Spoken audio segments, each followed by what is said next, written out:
Earlier today, Big Sean announced his long-awaited album, Detroit 2.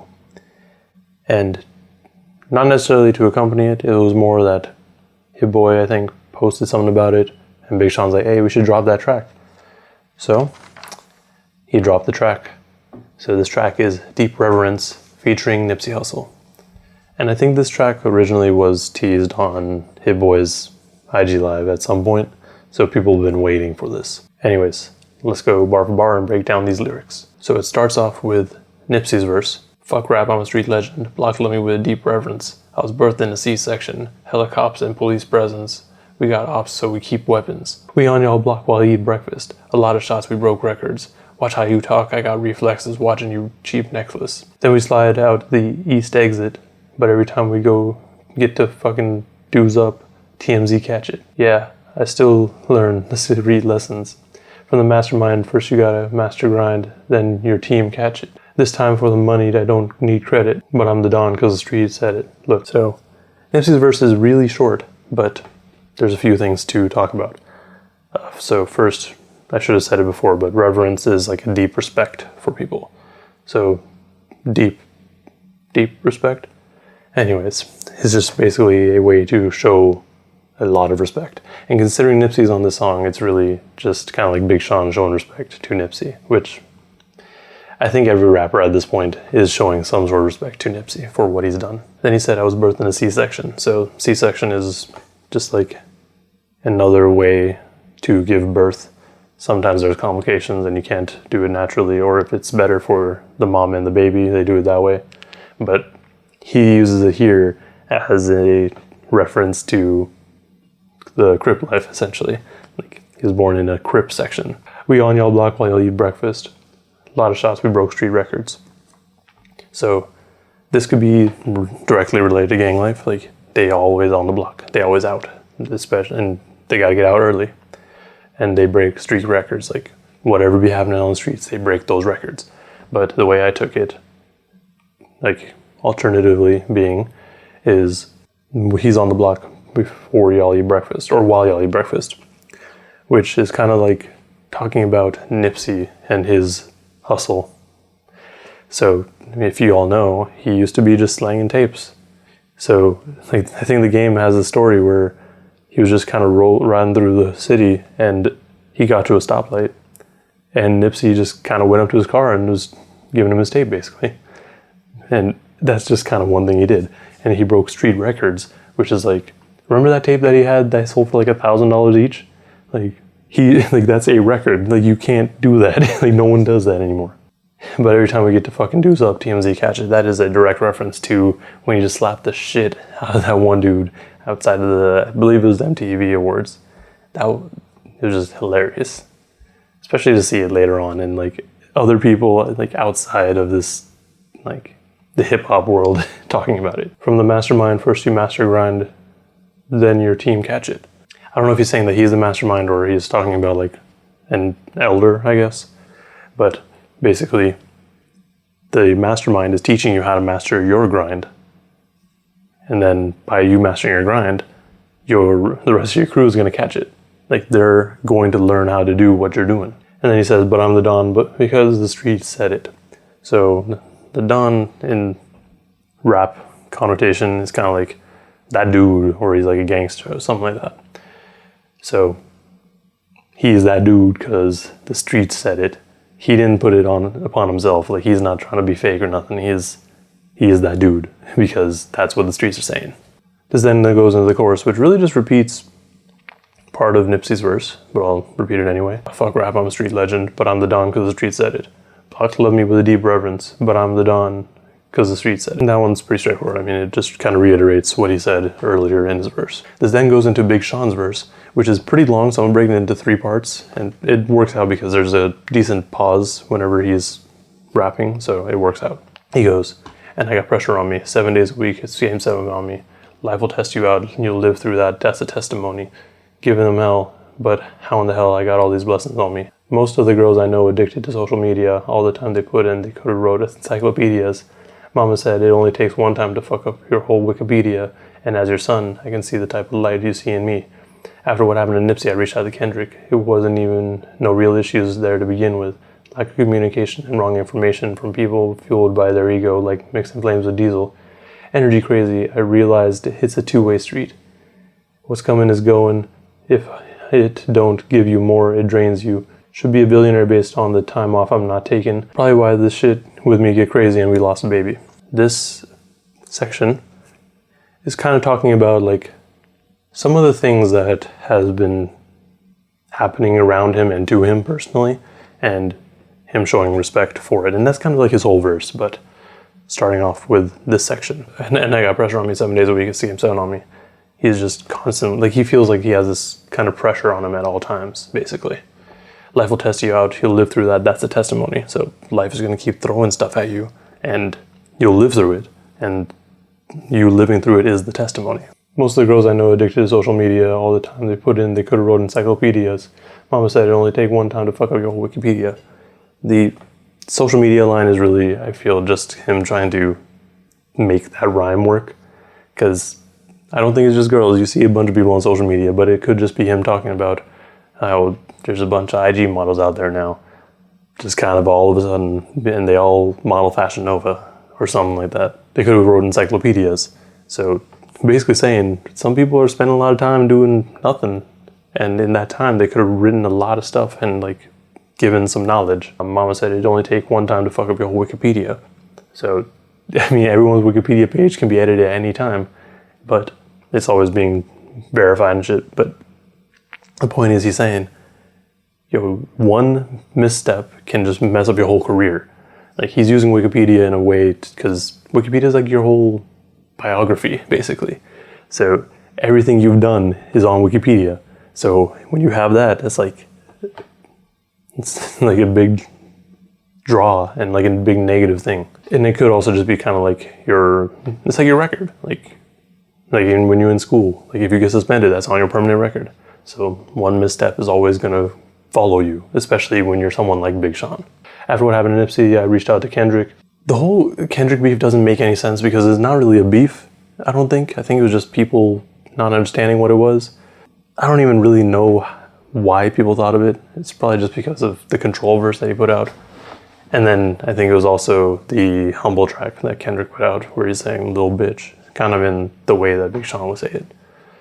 But it's not really a beef. And I think earlier this year, I don't even remember anymore, but like earlier this year, he did an interview with Joe Budden and he kind of cleared that up. Like, yo, it wasn't even a thing. Like, it wasn't even serious like that.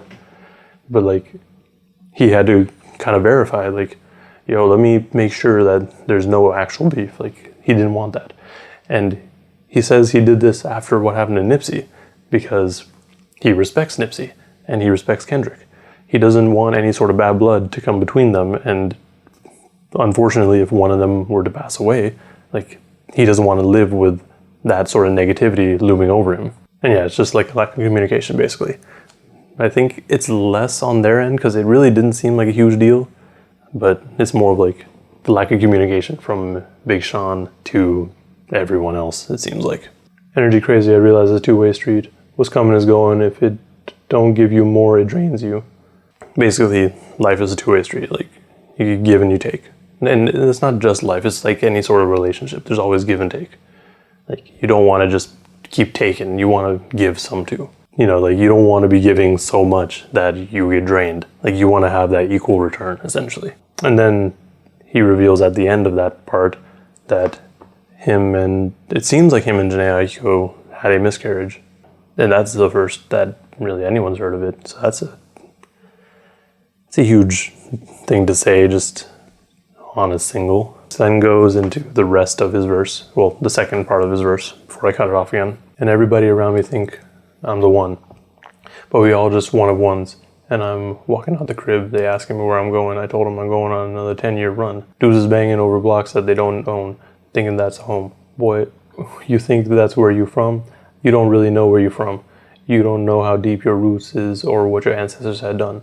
So God bless all the sons and daughters who knew their histories so they knew where to take it farther. And all the ones that stuck with me like good barbers. Looking at my life story, God's a good author. Never was loudest in the room, we moved like ninjas. and if it costs you your peace of mind, it might be too expensive. So I can't give you everything that you want from me for free though. Get you one shot in life, you might not be able to reload. So advance, I need all my advances. Bro hit me up for cash like, didn't we have the same chances? My dad hit me up like, well, I want to live in a mansion. Dudes is banging over blocks that they don't own, thinking that's home. That's kind of like just fake gangsters. Like, yo, you ain't even from here. Why are you trying to act like this? Boy, you think that's where you're from. You don't really know where you're from. You don't know how deep your roots or what your ancestors had done. This could be literally just a couple of generations back where, yo, you think you really from this hood? Like, nah, bro, you from down the way. But I think where he's really going is he's saying, look to your ancestors. Assuming he's still talking about the hood, like, we can assume that he's speaking about other black people in the hood, and they're probably trying to say, like, yo, this place ain't shit. And then he's reminding him, like, yo, you look at where your ancestors came from. Like, you really think that this place ain't it? Like, come on now. This place ain't it, but this is where you are right now. Like, you'd probably be saying the same thing if you was back where your ancestor came from. At least that's how I took it. Like, he could also just be like, yo, like, this might be where you are right now, but remember where you came from. And sorry, I missed the line above that, which was, I'm walking out the crib and they asked me where I'm going, told them I'm going on another 10-year run. This is funny because it's like, Big Sean he's been in the game for 10 years, like solidly. So he's like, yo, I'm gonna go back out there. I'm gonna go on another 10-year run. Let's run it back. There was allowed us in the room. We moved like ninjas. Big Sean has always, like, he's been popular, but I feel like he's always been like just a half step behind the big three, meaning Drake, Kendrick, and Cole. Like, he's super popular, but he's like right there. He's right there. So, like, even though he's super poppin', like, people don't hear about him. He's moving like ninjas. Or they're moving like ninjas. And he's never, like, making noise like, hey, look what I'm doing. Look at me. Like, he just kind of moves in silence. Like lasagna. Or ninjas. You get one shot in life, you may not be able to reload. Basically, like, sometimes you only have one chance. One opportunity. This could actually just be like a play on Lose Yourself by Eminem. Because Detroit, it makes sense. But basically he's just saying, like, yo, you sometimes you only got one shot. Like, you might not even get the chance to try again or reload. This then goes on to the last bit of his verse. I'm trying to focus, but baby girl keep holding my mind for ransom. And that ain't how it's supposed to be. This man Hove got to a B. His name, Sean, too. I almost felt like it was me. Damn, I realized all my setbacks were inside of me. In high school, I learned chemistry, biology, but not how to cope with anxiety. Or how I could live, or how I could feel like I'm myself on an island with depression on all sides of me, with a Glock 17 on the side of me. Look, I didn't think I had the thoughts of suicide in me until life showed me all these different sides of me. Too many times I thought the Reaper was outside for me, and how the fuck is it's people that never met me that hate me. I wonder if they understand that I meditate daily and feel like my life purpose is to give inspiration, despite the hit songs that there's just no escaping. That I take care of my family and beat the odds that were deadly. You hate that. That just reflects your lack of succession. Bless them. If it ain't Nipsey Blue, it's Detroit Blue. This, that Detroit too. I'm bringing it back to the hood like D-boys do. Gone. Basically, here he's saying, he's trying to focus, but baby girl keep holding my mind for ransom. I don't think he's necessarily saying like, yo, Janae is always just on my mind, like, just keeping me busy. Like, I don't think that's what he's saying. I think he's using that line to compare him to the next line. Like, that ain't how it's supposed to be. Like, he's not supposed to be worried about certain things. Like, this man Hove got to a B. So Jay-Z's wife is Beyonce, which I believe is what he's tying into the line above. And his name Sean too, it almost felt like it was me. Because they are both named Sean, me too. They feel like there's some sort of relationship there. Or like, it's easier to relate to him. Damn, I realized all my setbacks were inside of me. So this one is like, yo, I've realized, like, after thought, like, that all these things that were holding me back were inside of me. But this also ties into Jay-Z's 444, where he just kind of expands on everything that he's been doing. And he also has talked about it in the past, like how Jay-Z has been going through therapy. And it's kind of a necessary thing, especially when you're at a certain level and you don't really have anyone to talk to about these certain things, because people just kind of assume, like, oh, you hella big out there. What you worried about? Like, why are you so sad? Like, people don't really realize that. In high school, I learned chemistry, biology, but not how to cope with anxiety. Pretty straightforward. I mean, like, you don't learn how to do that. And the reason he says high school is because in that age range, like, what is it, 14 to 18, 13 to 18, something like that, that's when people are going through the most changes internally.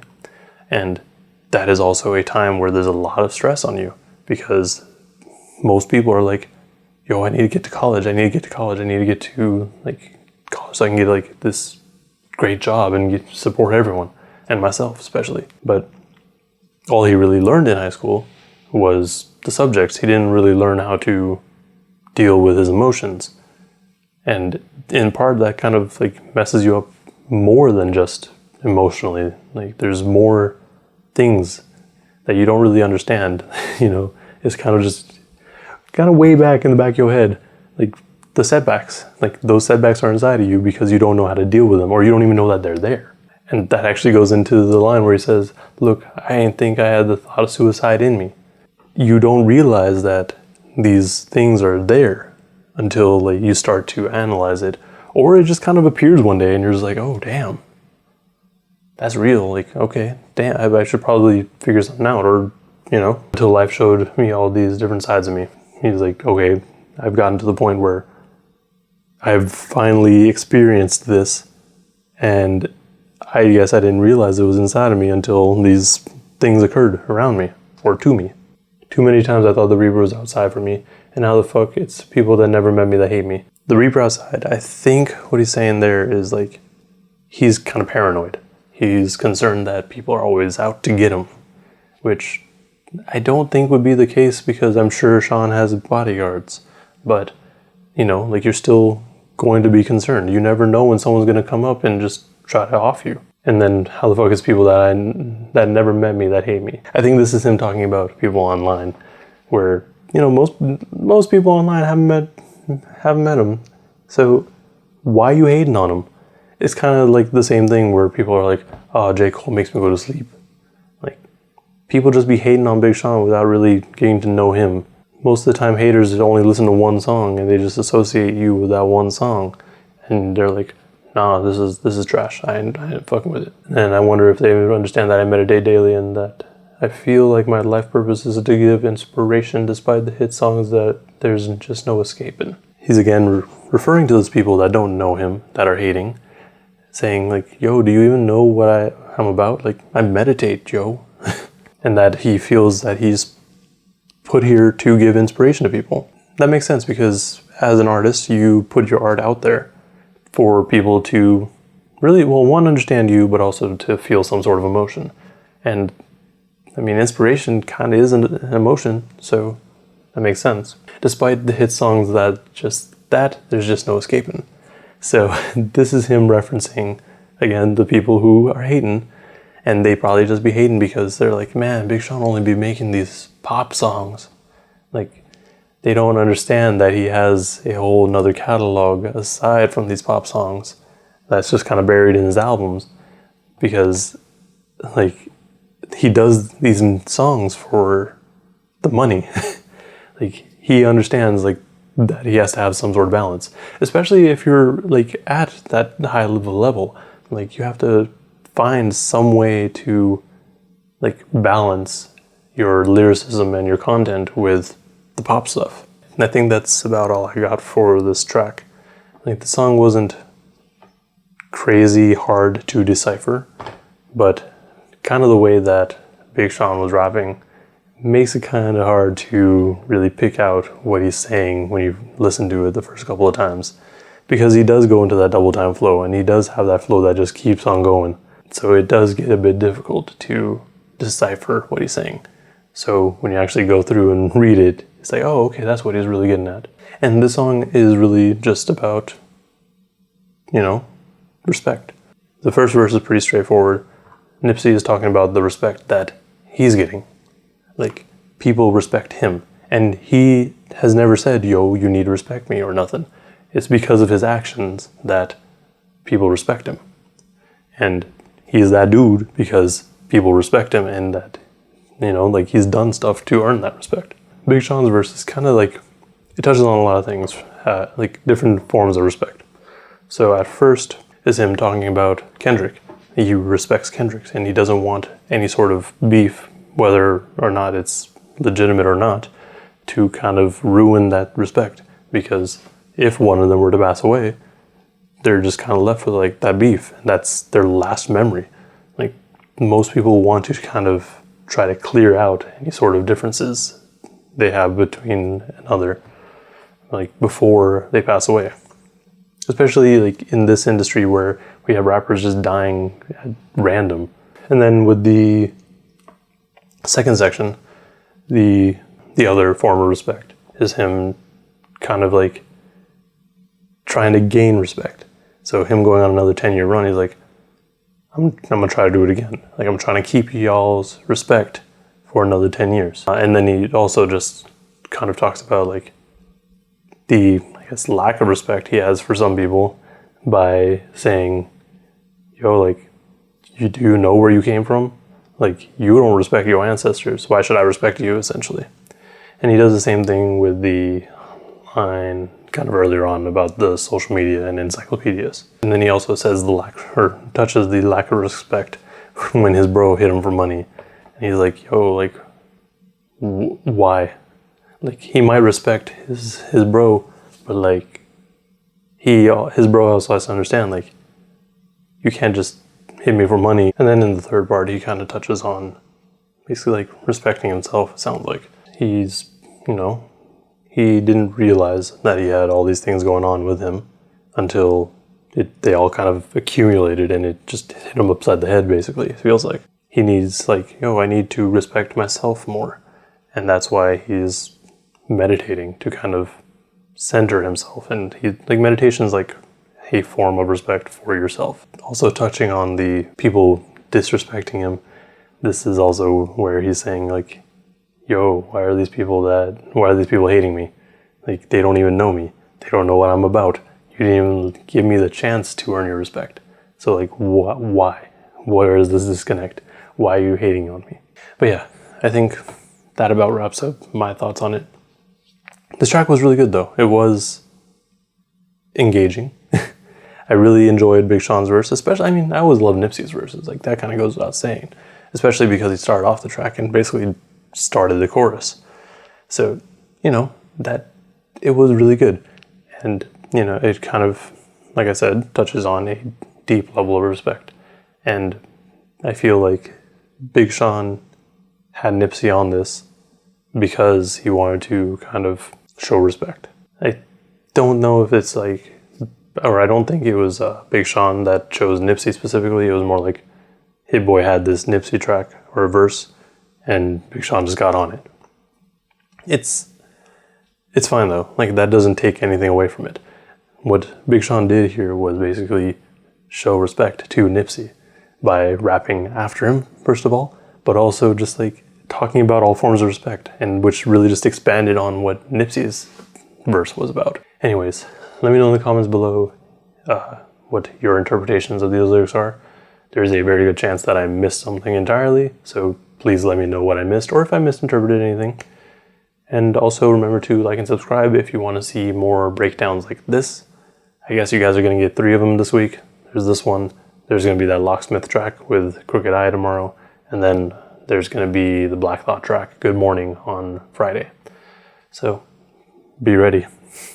Anyways, thank you for watching and please stay safe out there.